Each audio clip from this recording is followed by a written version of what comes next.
brownies are not always fudgy.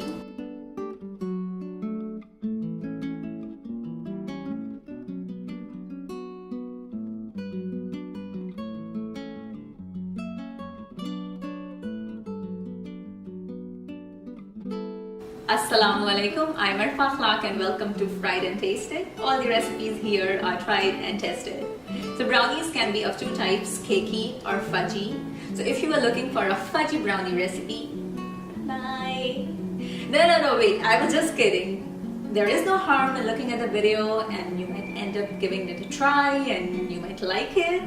So brownies are of two types, cakey and fudgy. In either case, they are richer and denser than a chocolate sponge cake, and it has more chewier, like more chewy texture than a normal sponge cake.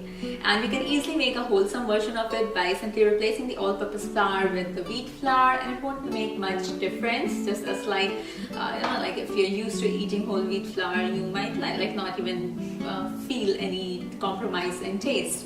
Another thing is that if you just eliminate the nut part, or if you want, you can actually just keep it.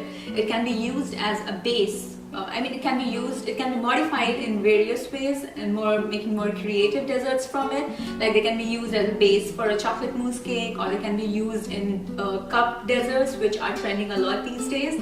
So they can be into various forms.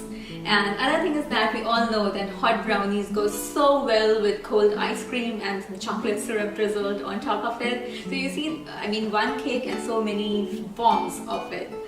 So if you like this video, don't forget to give it a thumbs up, subscribe, please subscribe, and yes, please comment also and let me know how you like this video, and also tell me whether you like your brownies cakey or fudgy. Now let's jump into the ingredients.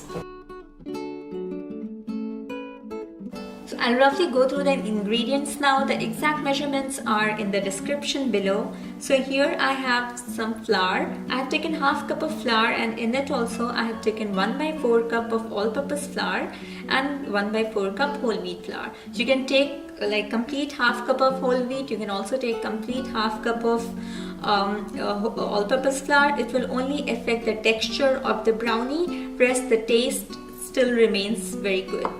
I have a little less than 1 cup of brown sugar. You can also use the white granulated one.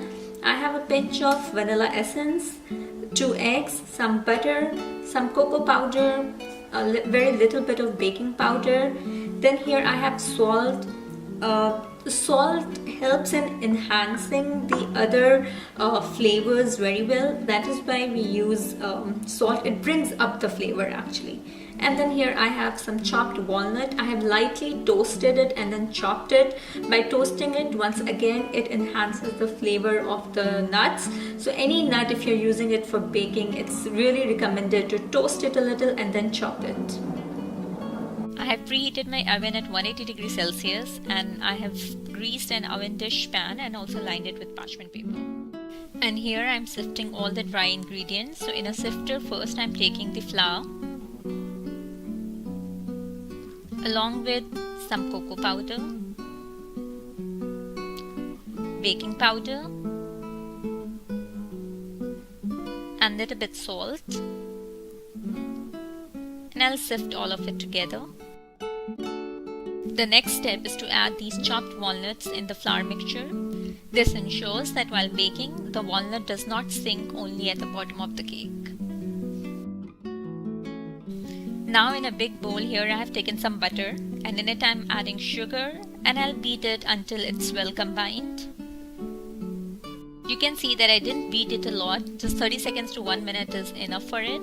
And now I'm adding some drops of vanilla essence in it.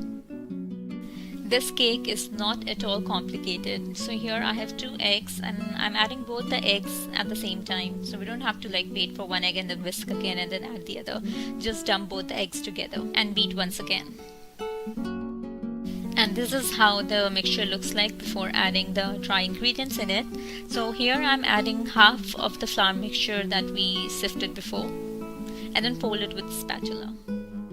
The folding technique is exactly like any other cake, so we just scrape the sides of the bowl and then cut it in the center.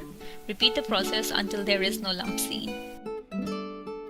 And now I will dump rest of the flour mixture too and repeat the same process like before. The batter is ready and it is very thick. Now I'm transferring it to our greased pan and it is almost ready to go in the oven. Just before that, I'm smoothing the top of the cake and I have not put a thick layer of the batter here, and I'm just going to bake it for 15 to 20 minutes. So I've just taken it out of the oven. Look at the crusty top, and I'll transfer it to a wired rack and let it cool down until it is bearable to touch.